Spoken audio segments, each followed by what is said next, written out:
Okay, well, welcome to V-GovCon Live with Varetta Huggins, and thank you so much for attending our webinar tonight. And we've got a great lineup for you tonight, so I'm hoping everybody's ready to go.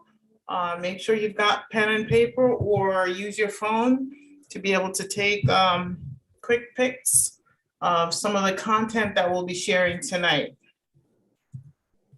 I am Varetta Huggins, and hold on, let me just, there we go. And tonight, just a couple things wanted to bring to your attention. So we're starting to release our newsletter. We're in the middle of finalizing our Q2 newsletter, so we'll be having that out this week. And there's gonna be lots in that newsletter. We haven't done one in a while, so we're basically playing catch up with this. So we'll have lots of content revealing new services that we're going to be providing to you. And we'll also have our upcoming events in the newsletter. We're also going to be featuring some of the events that we'll be doing later on this year. And one of that event is the Voice of Youth Epic Summit. And this is a summit that we're facilitating in Redmond, Washington. And with this, it's basically this nonprofit, they teach teens how to speak. And that's near and dear to my heart. We've got to get more minorities, more women on stages. And so that's one of the things that I'm really passionate about. And imagine if we can get our youth doing that, or teens already learning how to speak as a teenager. So by the time they get out of college, they'll be good to go with being speakers across the US. So that's what that summit's gonna be about. The same nonprofit, they're having speaker camps this summer. I think it's going to start in July. And they need sponsors, and they need sponsors for things as simple as t-shirts, booklets, provide lunch for also some technology and marketing type sponsors. So if this is something that your company already is doing, please reach out to us.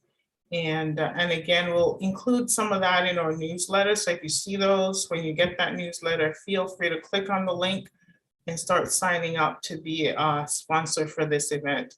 For the September event, for the Epic Youth Summit, they're also gonna need sponsors for that. So again, if that's something that you'll be willing to do as from your company, when we send that link out, please sign up. And again, it's for a great cause to put more minorities, more women, more people in general on stages. And there's so many things that we can be speaking about. And so we want to share that knowledge. And so again, feel free to sign up whenever you get that link from us. And then we'll be in Phoenix, Arizona, the ending of September for the Small Business Expo there. So if you're in that area, just letting you know, I'll be in your area in September. So look out for us, and they're going to be hosting that in Phoenix. All right, so I'm so glad you're able to join us again tonight. And so tonight we have a guest speaker. And so this is Dorothea D. Spencer. And she's our government contracting expert. She's been doing government contracting for a while. She's been in this industry since 2002 when she started her company, D. Gillette Industrial Services. And she is president and CEO of that company, and it's currently located in Easton, Pennsylvania. And she's been a mechanical engineer for over 30 years now. And so she knows a lot. This is an intelligent woman. And I can tell you, I met her this month in Norfolk, Virginia, when I was down there for the Navy contracting summit. And immediately, as soon as we started talking, my spirit just took to her. And I knew for when she started talking and she was like, hey, I've got all these things that I know how to do these RFIs. And I was like, wait, I've got that as a topic for our next V-GovCon Live. So I'm like, I need you to speak. And she immediately said yes. And I was so happy with that. But in terms of her background, with her company, they've done business with Navy, Navy, Army, Air Force, Coast Guard, and also some other commercial clients. So they've gotten lots of different contracts, and she's got a secret sauce that she's going to be sharing with us today. So I'm so excited. I can tell you, when I met her and she started talking, I was like, wait, I don't know anything about this. No one's telling me anything about this. So immediately I knew I had to share this content with you, my audience. So I'm bringing this, and this is brand new for me, I'm telling you. So some of the things she's sharing, I'm actually already started implementing. I started implementing them last week. And again, brand new information. And just know that there's different people who've been through government contracting, and they're picking up on things that I might not have picked up on, you might not have picked up on. So we all want to be able to share that knowledge. So I'm so excited again to bring Dee to our V-GovCon Live audience. And so Dee, thanks for coming, and truly appreciate you being here. Thank you for inviting me. Thank Awesome. you for inviting me. Okay. So with that, wanted to ask you, so we're gonna start now, and question I have for you is, what is the hottest topic in your industry today? I really believe the hottest topic is identifying sources sought and opportunities for my business, and then responding in a way that I catch the attention of the contracting officer. And we know, I can tell you, I've been in this industry for a while, and just getting the attention of some of these contracting officers is very hard. I mean, we get their contact information on some of these solicitations, when we do call them, some of them are like, oh, you're not supposed to be calling me. And so it's kind of like you're trying to figure it out. You're trying to figure out, what are the rules? Am I doing this right or not? So the other question for you is, what are some of the challenges that you're seeing in the industry based on how you're submitting RFIs or going after sources sought? Well, I think that there's a method and a system that works really well that people don't know about. And probably, if you don't have a great relationship with your SBA business opportunity specialist, I'm going to refer to them as your boss, BOS, business opportunity specialist.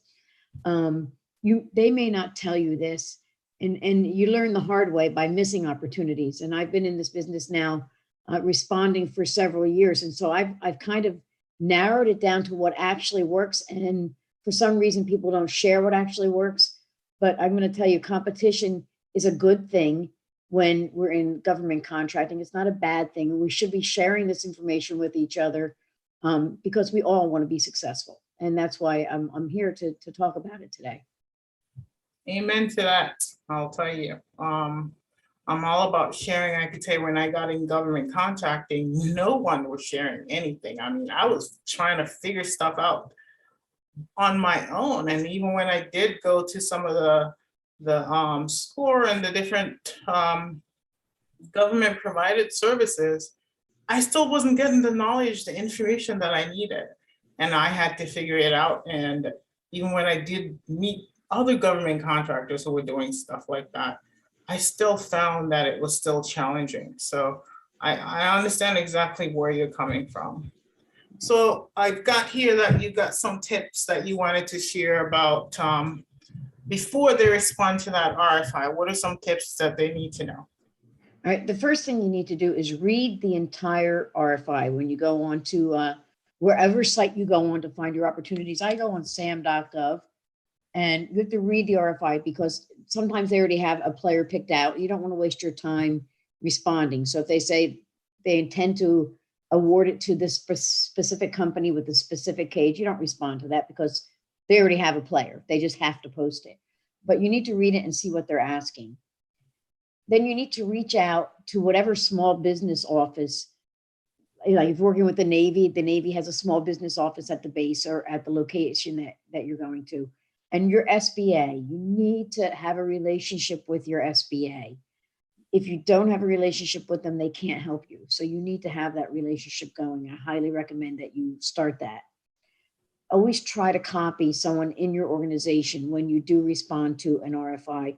And what my recommendation is that you copy someone who will put the information into a spreadsheet so you can track your responses and you can follow them and respond later on. So like a week later, you can go back and see what you responded to, contact the contracting officer if necessary, and find out if they've gotten your response. And you can follow up with everybody by keeping it on a spreadsheet. And so unless you don't have someone else to do it and you can do it yourself, I'd recommend you get another set of eyes on it and give it to someone else, task that to someone in your organization. And then the other thing is be friendly with your SBA. They'll help you. They need to know you before they help you. So you need to introduce yourself. If you don't know how to find your SBA, SBA has a website and you go on their website and it says about SBA and you can find your state and your location and it names everybody that works for the SBA. You will find your guy or woman there. And you're looking for your business opportunity specialist. That's the person who will help you. I'm blessed with a good SBA in King of Prussia, Pennsylvania. My BOS retired from his 8A. He graduated out because he capped out dollar-wise, which is a wonderful way to graduate. And he decided when he retired to work for the SBA to help other small businesses.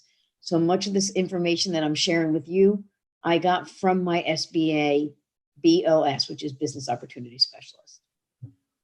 I can tell you, Dee, my BOS is in Washington, D.C., and he never returns my call. So you guys gotta have like the best bosses out there in SBA. I was talking to another partner today, and they had the same problem with the Washington, D.C. SBA office. The bosses that we work with there, somehow they're not responding to us. So I'm about to escalate this because I'm following your guidance here and I've got an RFI that's due on Thursday. And I'm following everything you're saying here. But that's the problem I'm having is I know who my boss is, my SBA boss is, but they're not responding to me. So in cases like that, do I just escalate? You should escalate it to your district deputy. Everybody is listed on the SBA website. And, you know, as much as we love them to help us, we need them to be accountable for their job. Their job is not just certifying us, it's also helping us to market our businesses. It's helping us develop our business plans. And like my SBA BOS, it's helping us know how to respond to an RFI. So we have to get started. And if you don't respond to anything, you will never get a job. They're not going to come to you with it. So it's your SBA's job to help you, and please hold them accountable to that. They're really good people, much of them overworked. So the squeaky wheel will get the grease. So be squeaky, do that. It's okay. Awesome. I'm going to stop sharing while the queue's up. So Dee's going to do a live search for you to find the sources on SAM.gov. So while she's getting that ready, I will let you know that for me, when I started down the RFI path, I did find that I was providing too much content when I started. And a lot of us get into that cycle where we're like, it can't be that simple, just 2 pages. They only need 2 pages. And you feel like you got to do more than that. And you're like, oh, I don't think that's what they need. I think that's too much. And you're going to see what Dee's going to provide you today, that it's really even simpler than that. And so I'm just so excited about what she's going to share. So you're ready to go, Dee? I am. Can you see this? Can you see the page? Can you Yep. see the sam.gov? Yep. Okay, so this is sam.gov. You go on sam.gov, and this is what you see when it pops up. And you go to the contract opportunities, where my little finger here is lingering over. And you click on that. Now, there's several ways to look for these opportunities. I go straight for the heart here, and I go right here. And I might put in sources sought. Now, you can go below and click sources sought. I like this because it really shows up everything that I need. And everyone has a different method. No, there's no wrong way. But every morning, spend about an hour in the morning with your cup of coffee, turn this on, and start looking for opportunities. And that's what I do. Okay, so I'll be looking for these opportunities, and I would find one that I'd want to respond to, which I did when I started preparing this. I found one I wanted to respond to, and it was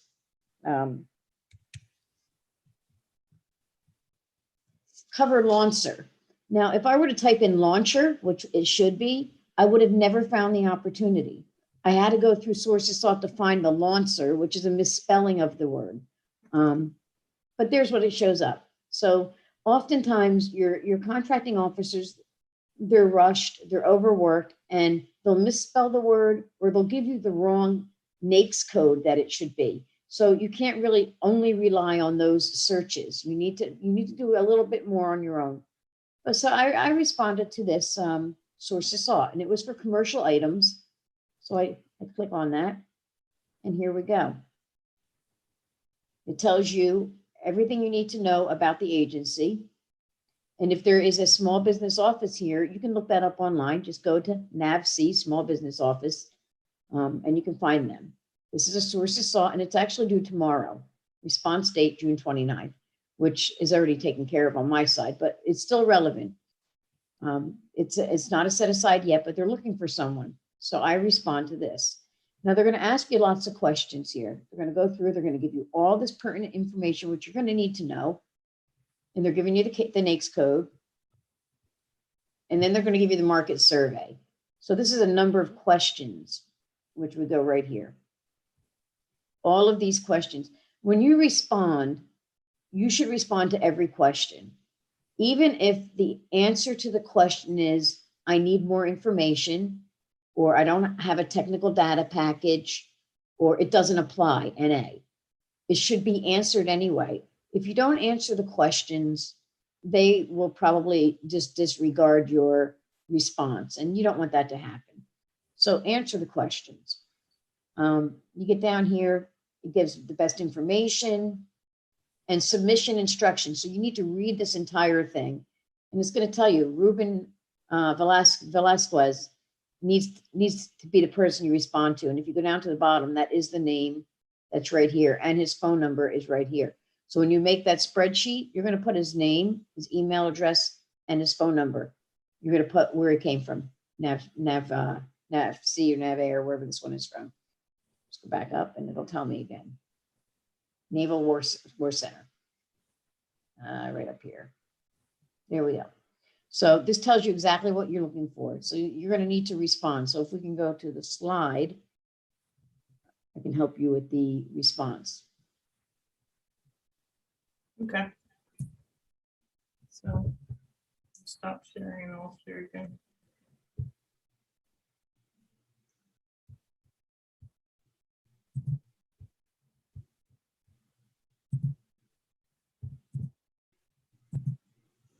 Okay, so with that, so that was Dee giving you a live demo on sam.gov, and she's basically showing you how to find these opportunities on sam.gov. And again, tonight we're focused on finding the requests for information. They're also called sources sought, as she said, and sometimes they're called market survey. So you might see one of those three words. That's really what it is, okay? So next up, we have, hold on, so here, Dee talked through the example that she found, talked to us about the submission instructions. You mentioned that we have to read through all of this carefully, and then we have to make sure that we're knowing we understand who it should go to. And so here, talk to us on how to respond to the requested information. Okay, so this is I cut and paste this on. This is what they were asking for in the RFI.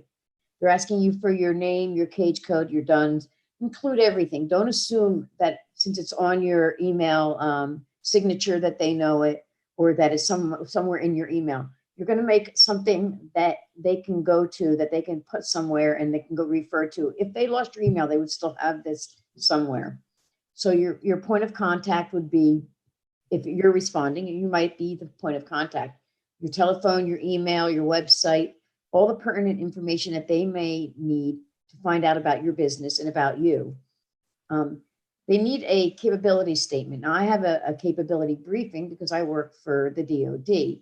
You might just have a line card, which is fine, but you need to include it because you need to give them as much information to make a decision as possible. Your business size, it may seem obvious that you're a small business, but they need it spelled out. Everything needs to be spelled out. So you will say, I am a small business. My NAICS code is 332710. I am a S Corp, 100% owner, woman-owned small business, 8A, whatever it is that you are. You need to continually repeat the answers to them if they ask you more than once. Here, number 5, a rough order of magnitude. Now, this is a little tricky because what they're asking you for is your best guess at a price. A rough order of magnitude really means your best guess. People are afraid to respond to this. So you have a couple ways you can respond. You can take your best guess if you're familiar with the product. $1,000, $1 million, whatever it is. It's going to take you 4 years or 4 weeks, whatever your lead time is. And it's only a guess. They can't hold you to it. This is a rough order of magnitude. Sometimes they ask you for that because they don't want to do the work of figuring out how much it should cost. They ask you for a rough order of magnitude. It doesn't guarantee you're going to get the job. If you don't know, then you just say, until I have more information, I can't work up a rough order of magnitude. And that is an answer. But if you leave it blank, they can toss it out and they'll have justification to do so because you didn't answer the question.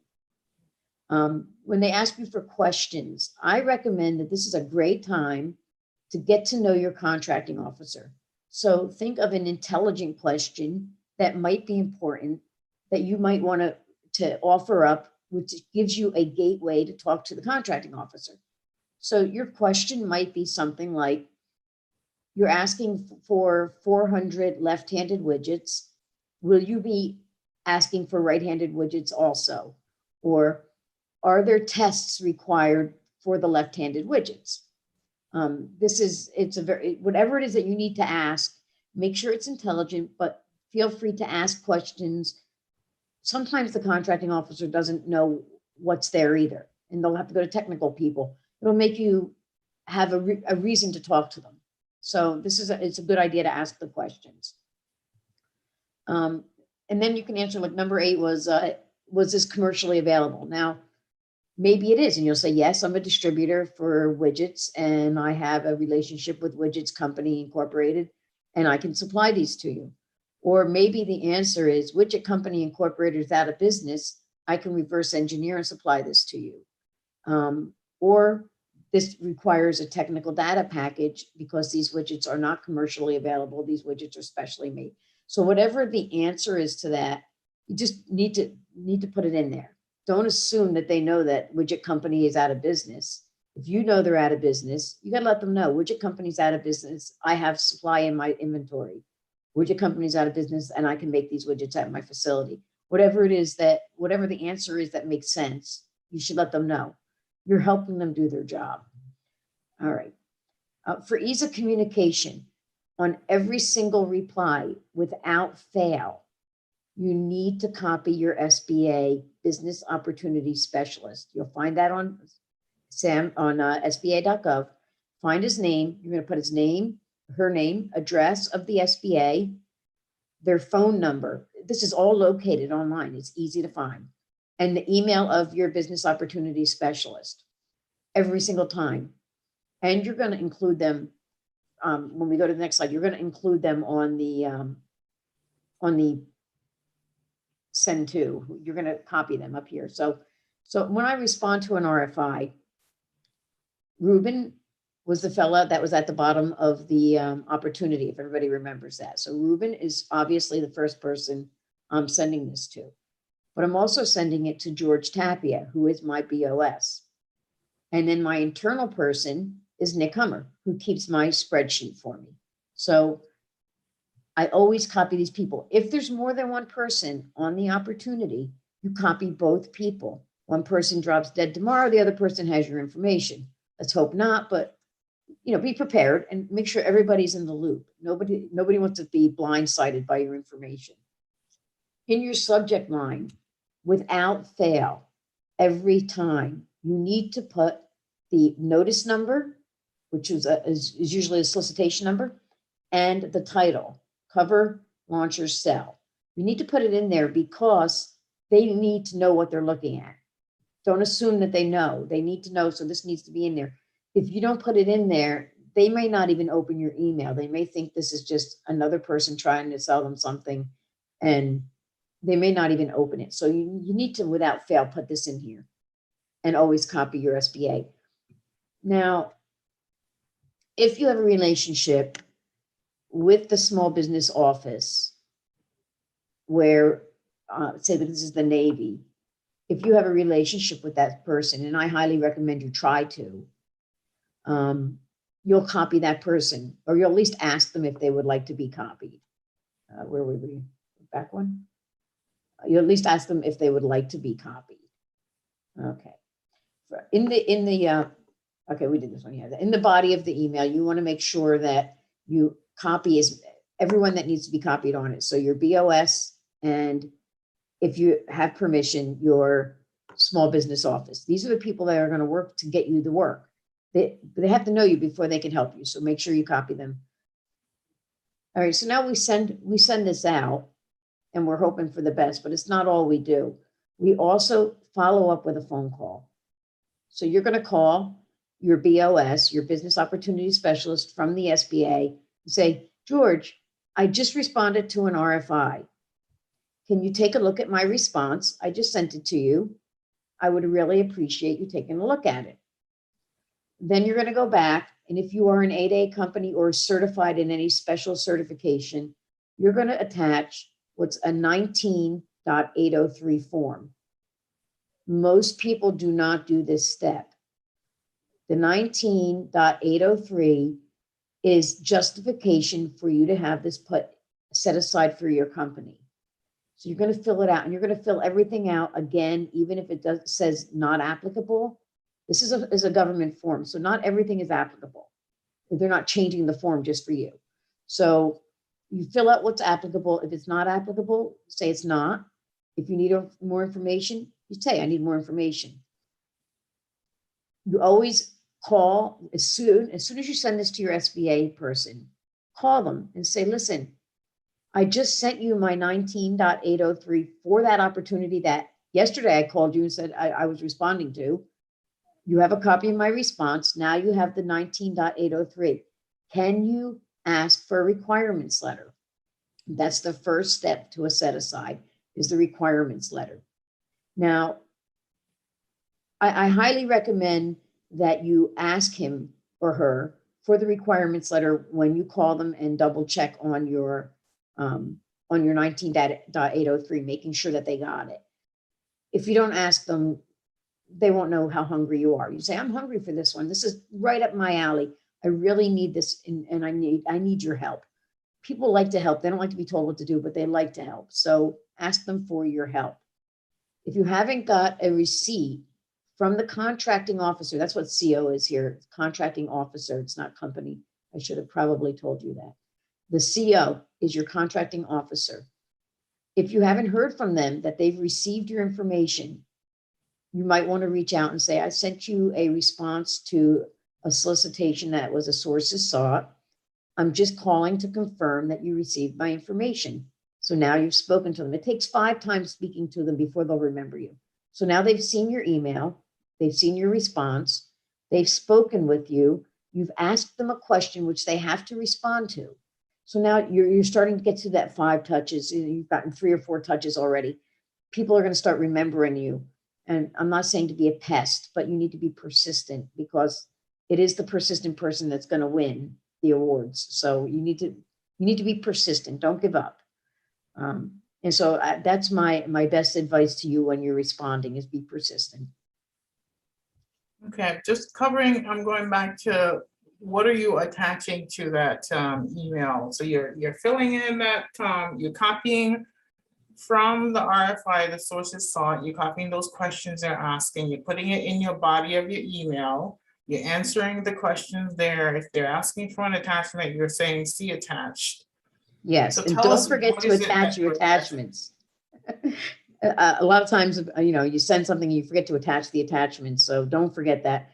The attachment should be your capability statement or briefing, your line card, whatever it is that you do, since everybody does something a little different.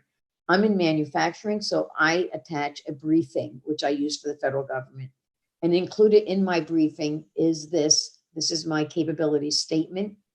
Included in my briefing is also my 8A letter and my woman-owned business certification letter. So you make it so that there's no questions.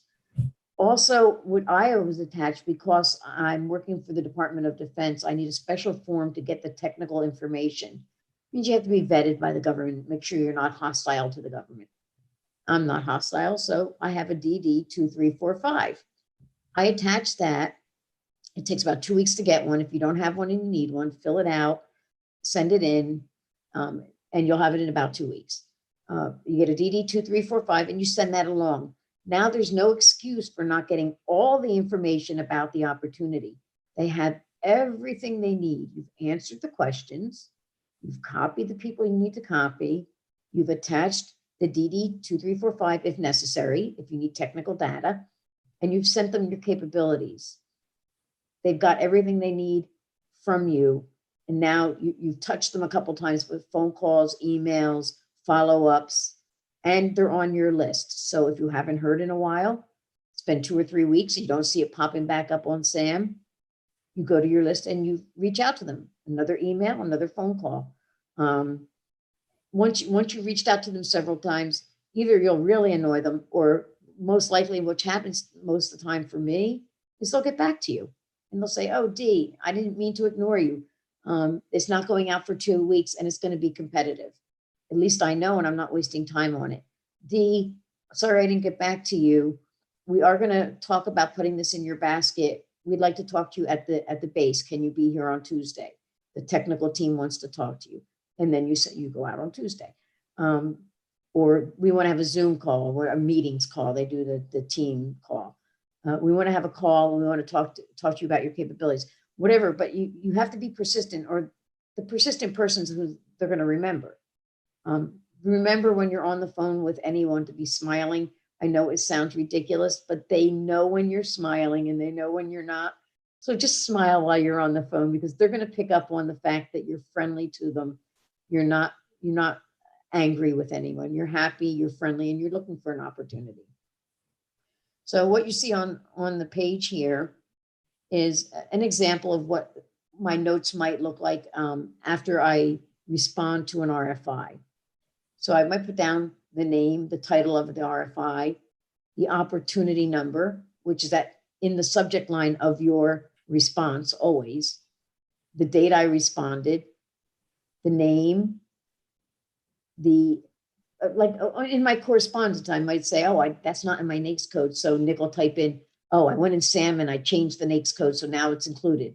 Because they put the wrong NAICS code on the opportunity, doesn't matter. You need to have that on your SAM registration. So you may have to go in and change your registration to include a NAICS code that originally wasn't on there. And then further down, you might have more notes like their email, their phone number. If you've reached out to your BOS, what their thoughts are. It could be as easy or complicated as you need it to be, depending on your business. And I try to respond to like one a day. When I can, I respond to like one a day. And today, I think I responded to 2 or 3. And some days are not so productive. And that might be because of all the COVID catch up. And there's been a lot of like things going on in the world. So there's days that'll be better than others. But you keep track of them. On the 3rd, I responded to 3 of them, I think. 2 of them. And you can see like some days are very, very productive, some not so productive. But it's all a matter of numbers. So if you respond to 100 RFIs in a month, you might get a response to 10%, which is 10, which is awesome. That's awesome, guys. If you can get 10 people to respond to you, that's awesome. So it's a matter of numbers. And if you have 100 things on your list, you're going to get 10 people who are interested in you. That's fantastic. And a lot of things you just covered, Deanne, and I'll give you some examples of what you covered. When you talked about, and I'm going back to that slide here, when you talk about attaching your WSB letter, your Women-Owned Small Business letter, or your ADA letter, I mean, that for me is new content. And the reason is, I'll give you an example. Last year, I responded to an RFI for Department of Health, and it was woman-owned small business only. And I responded, I did not include my woman-owned small business certification in that response. I put in there that I did have it. And immediately, as soon as I received it, I think it was like within 15 minutes, she responded and said, you don't qualify, you're not a woman-owned small business. And I'm like, we've been in business for over 11 years. We have been 100% woman-owned since then. And then she let me know on SBA.gov, my SBA profile, it did not show. Well, indeed, when I checked it, it wasn't updated. I contacted SBA and it was their error. And I was being penalized for it. But you touched on something. If I had included that letter that I had, that would have solved that problem immediately. So that's new content for me. And I'm telling you folks, I was taking notes when she was talking because there's some of the things I'm not doing. And it was so refreshing to hear that that's one of the things that would give them the justification that, hey, we met all the requirements. And so thanks for sharing that.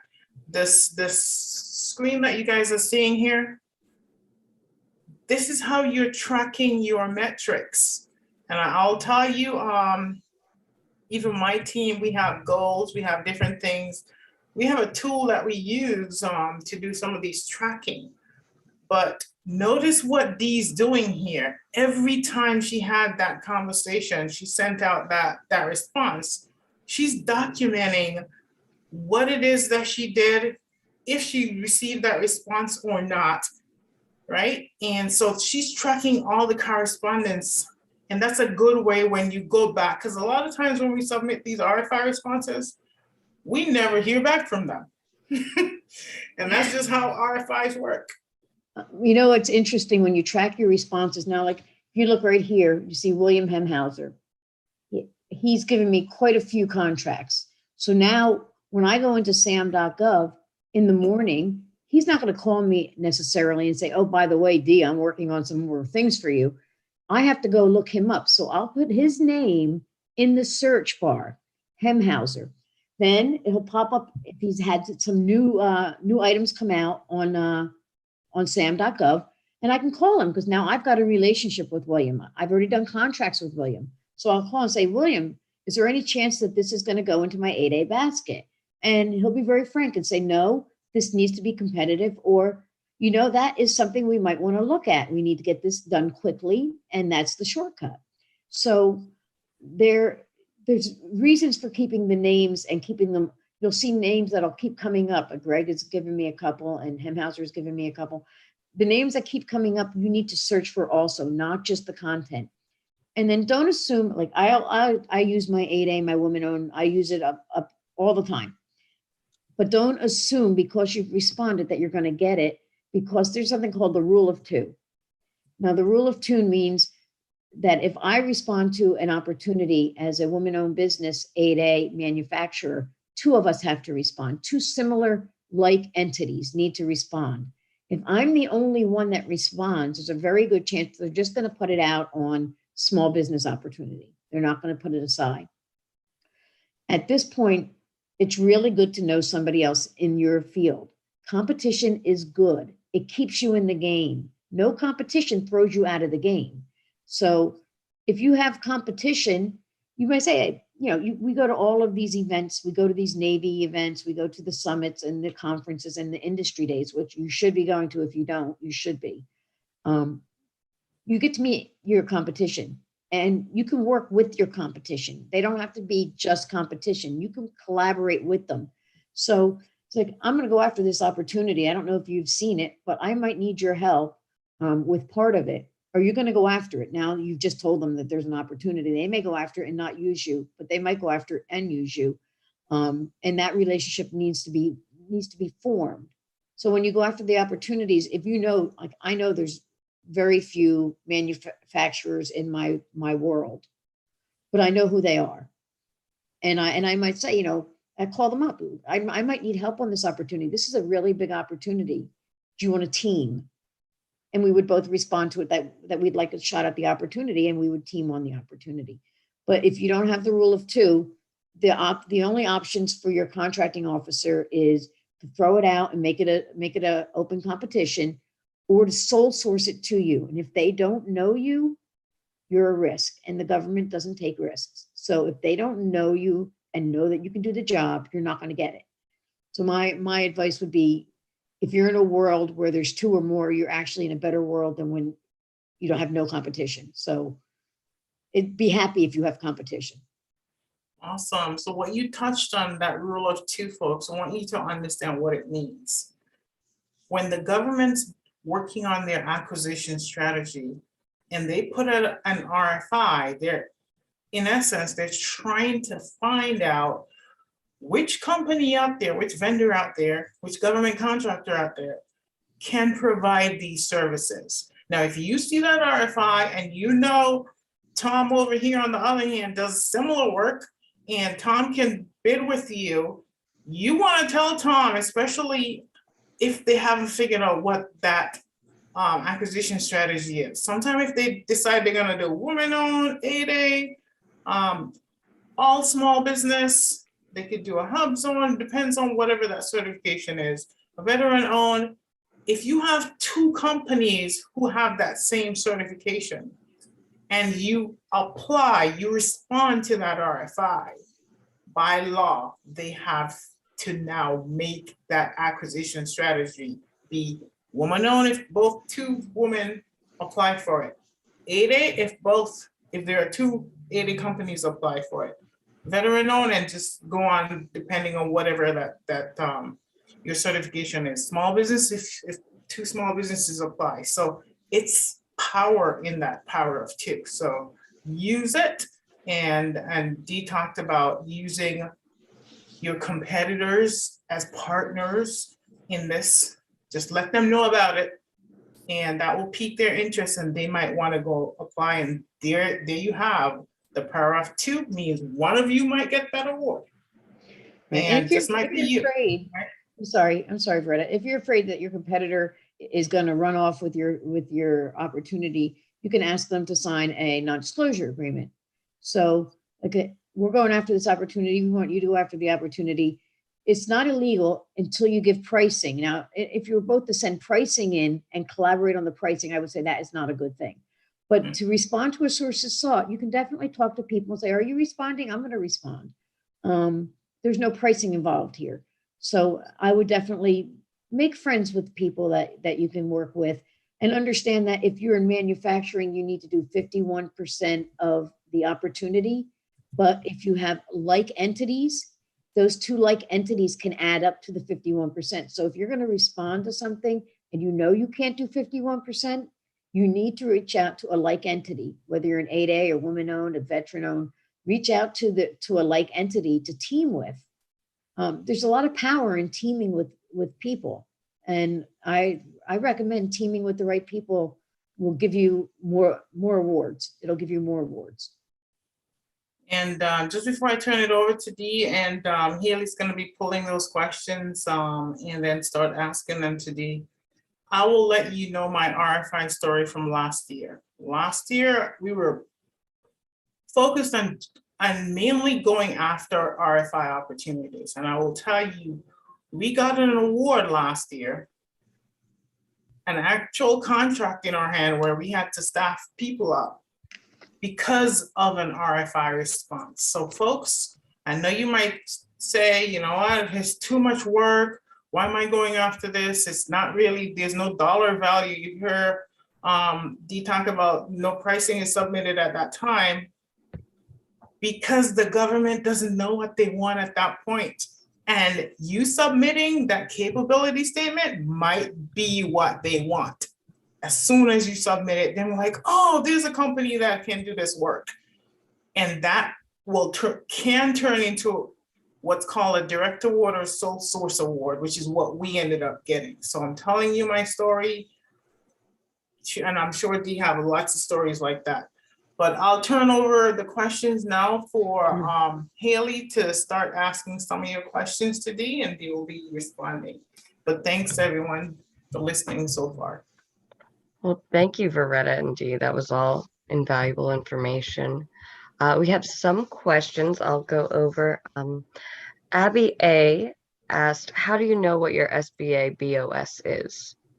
Okay. If you're on your computer right now, just type in sba.gov. Do you want me? I don't know if I can share. No, I don't think I can. I'm not sure I can.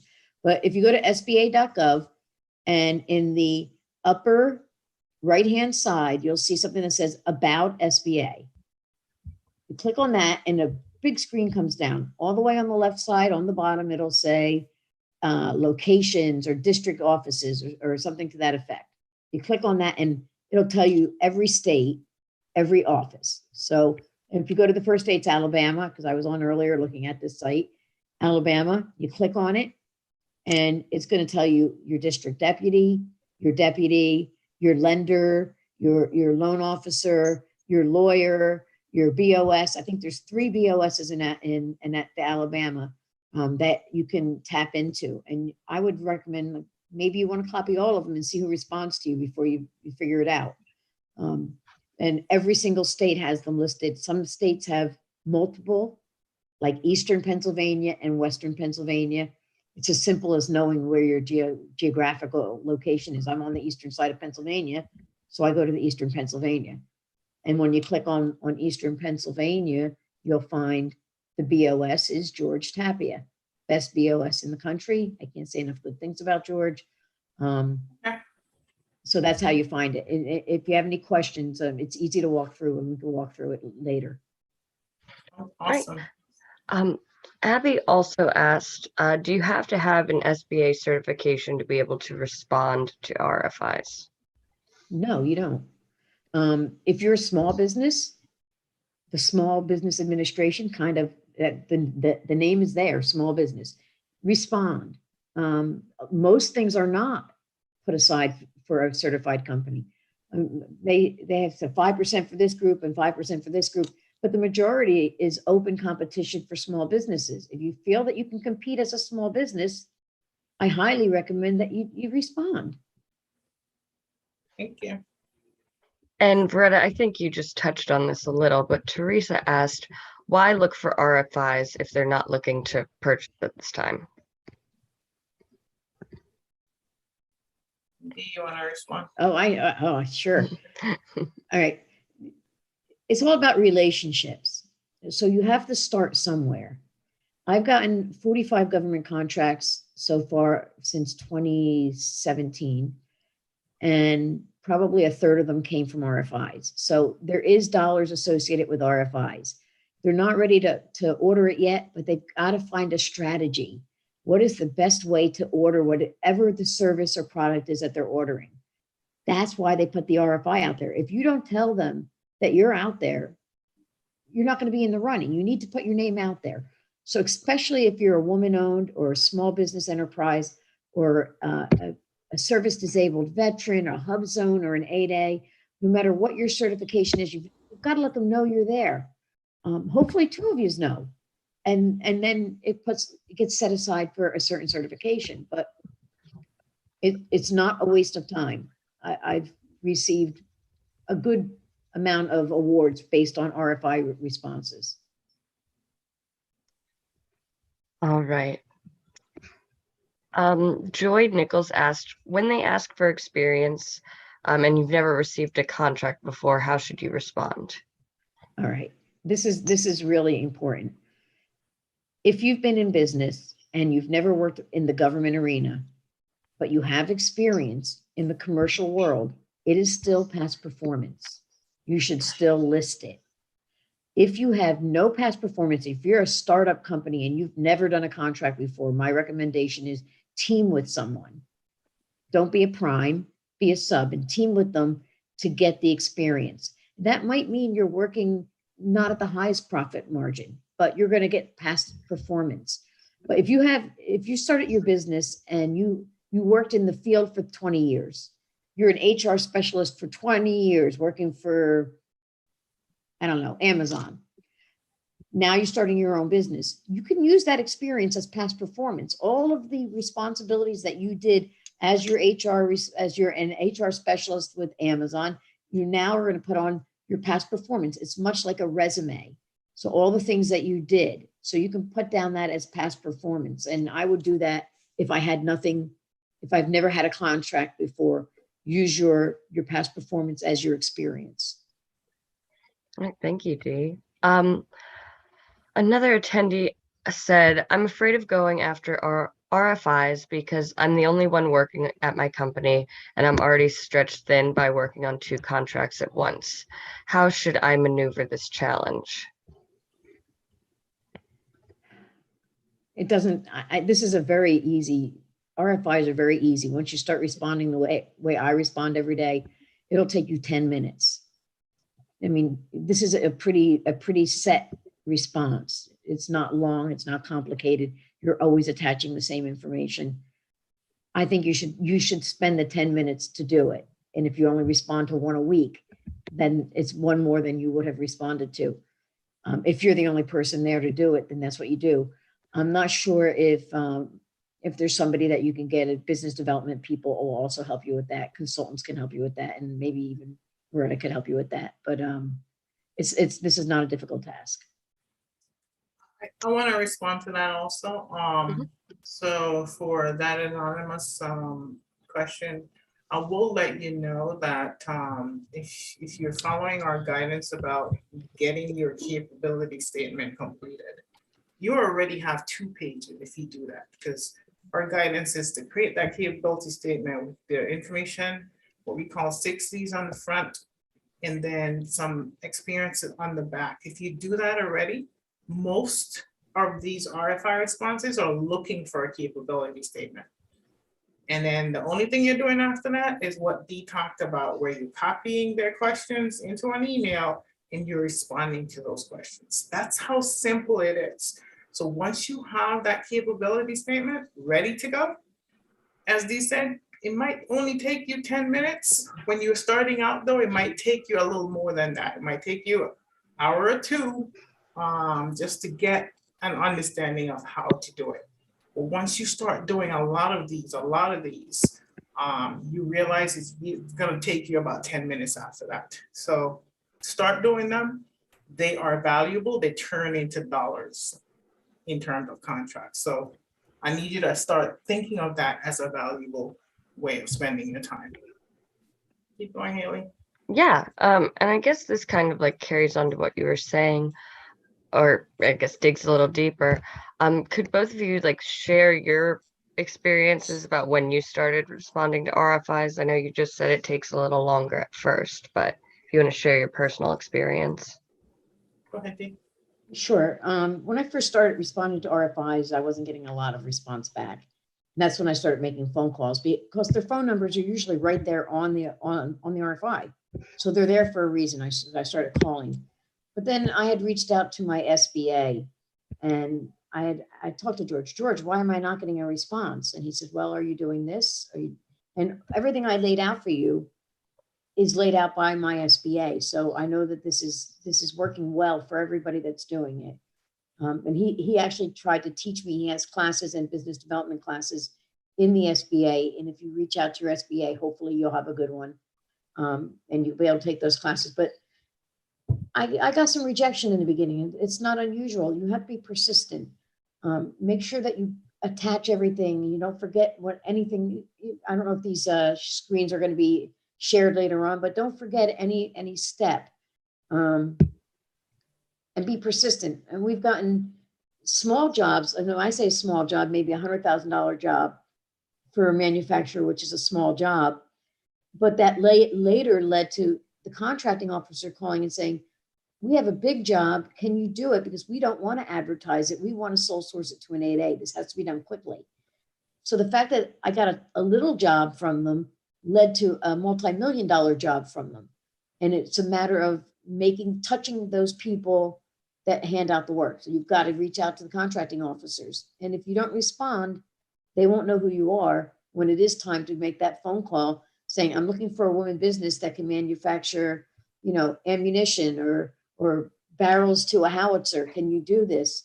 Now they know who you are, but you've already responded to 20 of them and they know you're there. If you don't respond, you're losing out. So don't lose out. Keep going, Neil. Yeah. The next question comes from Regina Madison. She said that she's HubZone, women-owned small business, SB, DBE, and WBE. Should she include all of these certifications when she's submitting for an RFI? Absolutely. Absolutely. Give them all the ammunition they need to go to their boss and put it in your basket. Give them all the ammunition they need. Tell them everything that you are. They have boxes to check when they give you a contract. Up in the corner, it'll say all these certifications are listed, and they have to check boxes. The more boxes they can check, the better their evaluation at the end of the year is going to be. You want them to look good. You want to get the job. Include it all. Folks, I just wrote that down. You should be doing that too. That's great information right there. All right. Great. Hazel Lee asked, how do you search for specific business areas for RFIs? She used the example of food delivery or for special machinery. All right. So food has its special NAICS code. So you could put the NAICS code for food in the search bar where I put sources salt. You could type that NAICS code in or any keyword. So if she has special machinery, she could type in whatever type of machinery she uses. Also, she could type in the food that she would be supplying or the agency that she wants to supply to. And you can go do your market research and find out what agency buys the most food. It's probably the Marines, I think. But you go and you do that research, and then you can start looking at it and narrowing it down. On SAM.gov, they give you ways to narrow it down on the site. Underneath that bar that I was on, you can narrow it down by NAICS code, by certification, and start narrowing it down. But the easiest way is to put your keywords in, and you could save your keywords so they pop up every time. So when you go on in the morning, this is not a big task. You just click on the keyword, see what came up for the day. All right, thanks, Dee. And this one is kind of a continuation of the past performance question earlier. If you were to use your personal or individual past performance rather than your business's, would you list those past experiences under your name or your business name? If you own the business listed under your business, you say, as the owner of ABC Incorporated, I have run $6 million worth of HR experience in this area, or I have staffed 47 jobs when I worked for Amazon as their lead staffing associate, or whatever it is that you did. You're the certified person. The business is not certified. It's the person that is certified. Unless you're in the hub zone, then your business is in the hub zone, but you are the certified person. So you list what you did under your business's name. I wouldn't do that for anyone else in the company, but your past experiences is your past performance. All right, thank you. And then Thomas Kirkby asked, is it really the SBA BOS as opposed to the agency omnibus that will help push for these set aside? The omnibus can help you, but they have to go to the SBA. So if you're a certified person, like I'm an 8A woman-owned business, They have to go to George. George accepts the offer letter on my behalf and then sends it to me. So what happens is, in order to protect the government from risk, the SBA accepts the award for you and then gives it to you. So that if you were to renege on the award, you were to do something absolutely horrible as an 8A, the SBA would be responsible for that. They would have some kind of responsibility. And that's why you need a good relationship with your SBA. You need to know them. They need to know that you know what you're doing. And they'll go to the bat for you. If you have relationships within your agencies, that's fabulous. That will help you considerably. Then the risk is gone. If everybody knows what you do and that you're good at it, the risk will be gone. But the offer or letter has to go to the SBA before it comes to you. So my recommendation is definitely use your SBA. All right, one more question and then we'll close. Yeah, so from Joy Nichols, she asked, when you're applying for these opportunities, should you include the cost of travel in your proposal? Absolutely. Absolutely. If you have to travel for the job, for this opportunity, you need to include it. And that's where having someone who writes proposals really helps out. I do not write my proposals all by myself. I actually have someone help me. And if you have a good proposal writer, they'll be able to get that in there. The other thing I can recommend, I know we're gonna run out of time, but if you have an approved accounting system, make sure you let them know that you have an approved accounting system. That's very important. If you don't have an approved accounting system, call your SBA guy and say, how do I get an approved accounting system? And they will tell you what the agency is to go to. I go to an agency called DCMA, Defense Contracting Audit Authority, and they help me to understand my rates. But not everybody has to go through that because this is for defense contracting. So if you may have approved rates and approved accounting, use that. Also, if you have an approved quality system, if that's something that you need to have based on your business, then you need to let them know that you have an approved quality system. And that would be, in my world, it's my DCMA because I'm a defense contractor. You may not have that if you supply straws to the Army. You may not have to prove that your straws are perfect and have highest quality. But if you're supplying something that's technical, you're going to need to have those things in place. All right, well, thanks, Haley. Thanks, Dee. I truly appreciate you both handling those questions. And I know some of you still have more questions you want answered. Feel free to send it to us and we'll get those answers for you. But thank you so much, Dee, for providing all those great nuggets, your secret sauce on how to respond to RFIs, to sources sought, to market surveys. And folks, I'm telling you, it's really simple. I love the fact that Dee says she wakes up in the morning to go get her coffee, and the first thing she's doing for work is she's going to SAM.gov, she's putting in sources sought, and she's looking for those RFIs.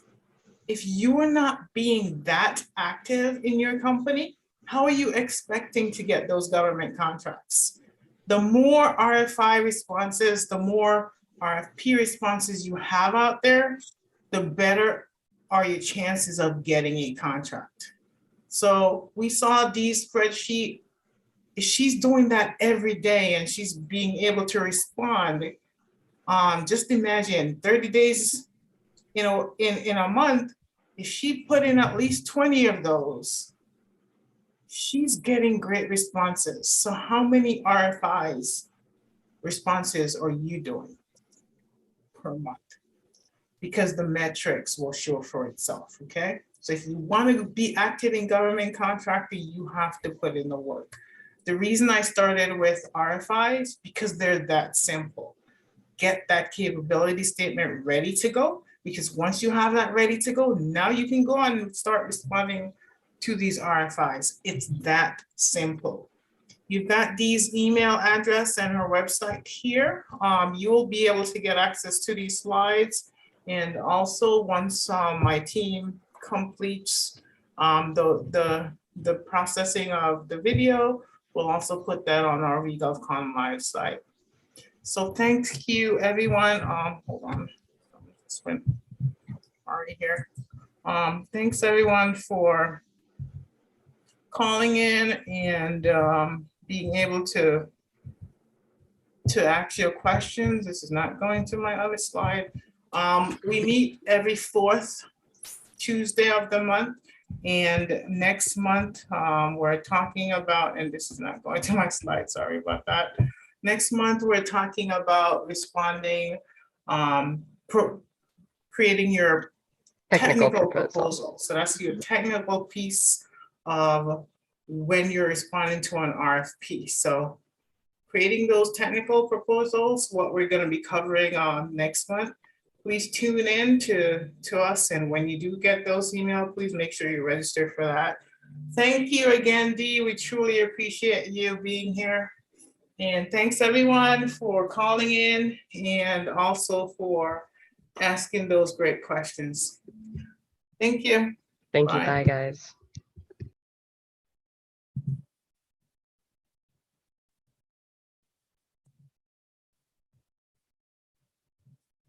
Thanks, everybody.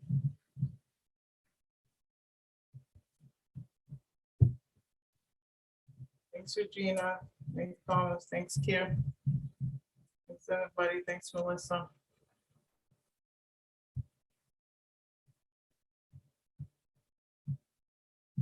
Thanks, Hazel. Thanks, Shanna. Allison. Thank you all. Thanks, Cynthia. Thank you all for calling in. Enjoy the rest of your night and take care.